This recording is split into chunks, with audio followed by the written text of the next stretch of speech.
Damas y caballeros, niños y niñas, pulgas y garrapatas, bienvenidos al 2022 y bienvenidos a un nuevo episodio de su canal de ciencia favorito de los bestest favorites del mundo mundial, Pregunta la View. Hace tiempo hice un video que se llamaba ¿Cómo funciona la evolución?, en el cual explicaba con lujo de detalles el concepto de selección natural. Hoy me han llegado dos preguntas que son en cierto modo la continuación a ese video. La pregunta de hoy es: ¿podrías explicarnos sobre los mecanismos de evolución en general, sobre la selección natural y sobre otros mecanismos aparte que también influyen de una manera u otra? Vamos a explicar en palabras simples lo que es la selección natural. Digamos que tengo mi nuevo superdestructor de bacterias 9000 XD jajajajant y voy a usarlo para limpiar mi escritorio de todas las bacterias que pueden infestarlo y destruirlo y devorarlo. Lo termino de limpiar y estoy feliz con un trabajo bien hecho. ¡Ja! ¿Y tú quién eres? Soy la bacteria que sobrevivió. ¿Y de dónde saliste tú? Mientras todas las otras bacterias morían, yo me reía microscópicamente. ¿Pero cómo es eso posible? Lo que pasa es que yo nací con una mutación que me hacía inmune a justo, pero justo ese limpiador que acabas de ocupar, el superdestructor de la bacteria 9000 XD. Así que ahora me multiplicaré y toda mi descendencia heredará mi mutación que nos hace inmunes a tu superdestructor de la bacteria 9000 XD. No, si yo logro impedirlo. Así, ven por mí.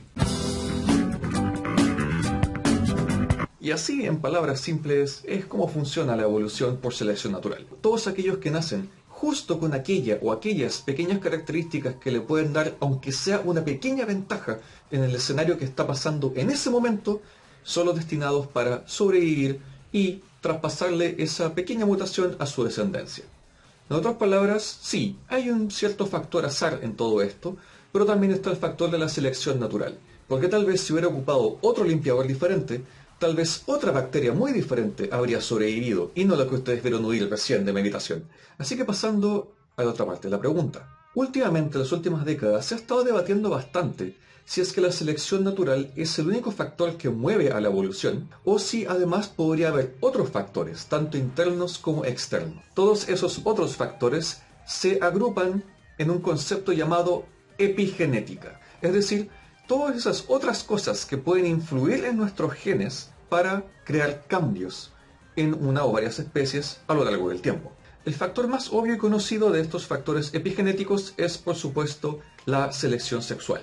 Una bacteria, cuando se multiplica, crea solamente clones de sí misma. Y esos pequeños errores en cada copia son aquellos que podrían terminar dando de la ventaja o desventaja a las próximas generaciones. En cambio, cuando tienes reproducción sexual, lo que haces es mezclar a dos individuos con genes diferentes.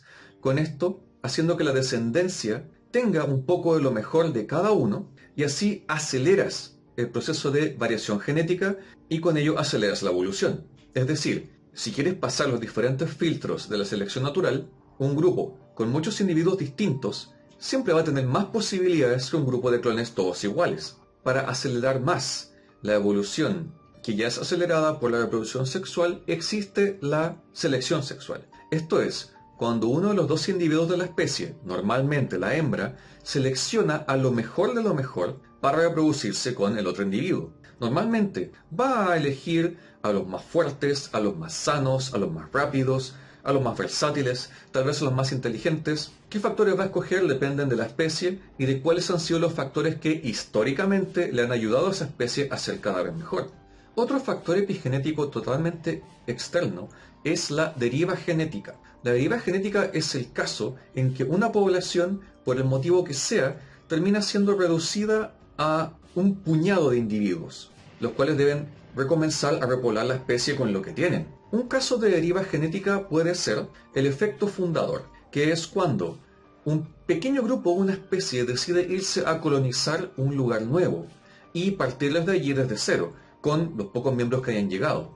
Otro caso puede ser el cuello de botella, que es cuando una catástrofe, por lo general una catástrofe natural, reduce a una especie a su mínima expresión, y los pocos individuos que quedan tienen la tarea y la responsabilidad de recomenzar la especie con lo que tienen. En ambos casos el resultado es más o menos el mismo, una baja brusca en la variedad de los genes y una selección completamente al azar, donde no necesariamente son los mejores genes los que van a pasar a la próxima generación, sino que simplemente los que sobrevivieron a la catástrofe o los que decidieron irse con ese grupo de valientes.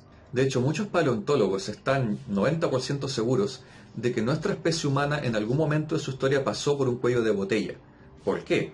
Porque comparando nuestro ADN con el de otras especies que son más o menos igual de jóvenes que nosotros, nuestra variedad de genes es muy pequeña para la que debería ser. Haciendo un rastreo hacia el pasado, se dieron cuenta que este cuello de botella coincidió con la última era del hielo. Es decir, que la última era del hielo fue tan brutal y tan helada y tan nefasta que casi no salimos de allí.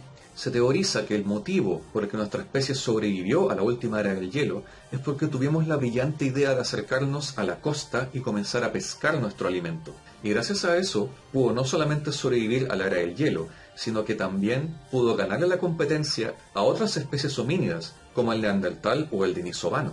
Otros mecanismos epigenéticos vienen puramente de nuestros genes, de nuestro interior, pues cuando el espermatozoide y el óvulo se juntan y empiezan a crear a un nuevo individuo, no solamente hay una combinación limpia de genes, sino que muchas veces se activan otros mecanismos que crean azar en esos genes a propósito, mecanismos que pueden tomar una secuencia completa de genes y dar la vuelta solamente para ver qué pasa, o que pueden mezclar genes de distintos cromosomas para ver el resultado, o simplemente activar unos genes y desactivar otros. Todo eso puede pasar, y a veces puede ser hecho a propósito por los mismos genes, o puede ser resultado de un accidente. Todo para crear más variabilidad genética y crear más posibles resultados. ¿Puede esto terminar en resultados nefastos? Sí, pero es un riesgo que para la naturaleza vale la pena correr. Sin embargo, hay otro factor más. Y aquí es donde nos ponemos un poco perturbadores, porque otro factor que ha influido en nuestros genes desde el inicio de los tiempos y que seguirá haciéndolo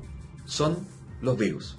En varios videos he explicado que lo que hace un virus no es comerse a tus células, sino que es inyectarle su ADN a tus células y usar la maquinaria de tus células para crear copias de sí mismo. De hecho, hay distintos tipos de virus.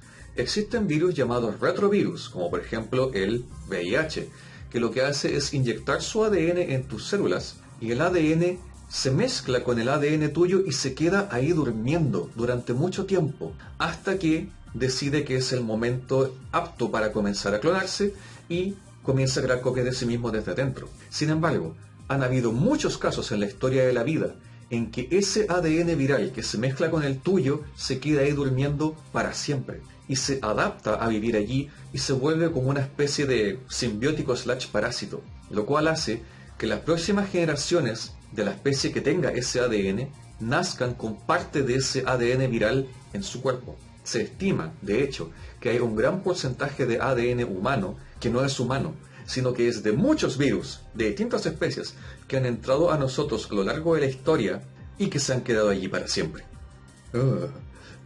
La siguiente pregunta tiene bastante que ver con el tema de la evolución humana también, pero desde otro punto de vista. Y la pregunta es, ¿podemos heredarle nuestra inteligencia a nuestros hijos? Sí y no.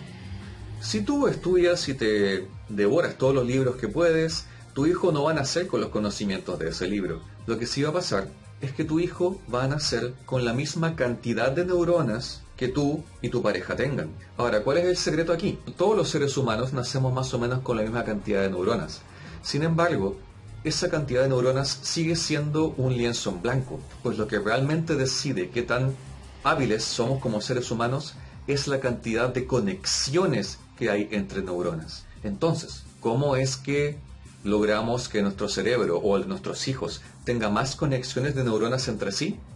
Simple, estimulándolo. Si por ejemplo, tú le hablas a tu hijo en un idioma y tu pareja le habla a tu hijo en otro idioma, lo más seguro es que tu hijo va a terminar absorbiendo los dos idiomas y va a llegar un momento en que va a hablar los dos idiomas con total naturalidad. ¿Por qué es esto posible? Porque entre los 1 y los 6 años nuestro cerebro es un lienzo en blanco. Entonces, mientras más estimulemos a nuestros hijos con juegos, hablándoles, con actividades, con cosas que hacer, con problemas que resolver, con interacciones con otros niños de su edad, más se va a desarrollar. Llévalo a los juegos del parque desde pequeño y cuando sea un adulto tal vez sea un atleta. Enséñale a tocar música desde muy joven y tal vez cuando grande sea un gran concertista. Enséñale a resolver problemas, con cosas tan simples como los típicos juegos de cubos, y cuando grande tal vez sea un ingeniero. Así que sí, aunque todos los seres humanos nacemos con el mismo potencial, cuánto desarrollamos de ese potencial también depende mucho de la cultura, de la capacidad de la familia, de los recursos que tengan y por supuesto de cuánta dedicación le pongan sus padres a ese niño. Y es justamente por eso que la educación es un derecho que debería ser una base fundamental para toda la gente en todos los países, independiente de en qué barrio nazcas, de qué color sea tu piel, cuál sea tu religión, cuál sea tu sexo o cómo sea tu familia. Ese es un concepto que ya algunos países están comprendiendo, dando educación más personalizada y sin discriminación, y un concepto que todos los países deberían llegar a comprender más temprano que tarde. Porque como dijo el gran astrónomo José Massa, el capital de una nación no está en su dinero ni en sus recursos naturales, sino que está en la inteligencia de su gente. No se olviden de enviarme sus preguntas a todas las redes sociales que van a aparecer por aquí. Aprovecho este video para anunciar que a partir de la próxima semana me voy a ir de viaje por unos cuantos días. Así que cuando estemos de vuelta seguiremos con el canal y por supuesto traeré muchas cosas interesantes del lugar al que voy a viajar. Nos vemos después de estas mini vacaciones. Y si no los vuelvo a ver porque me quedé en cuarentena sanitaria, yo les digo, buenos días, buenas tardes y buenas noches. Gracias por ver.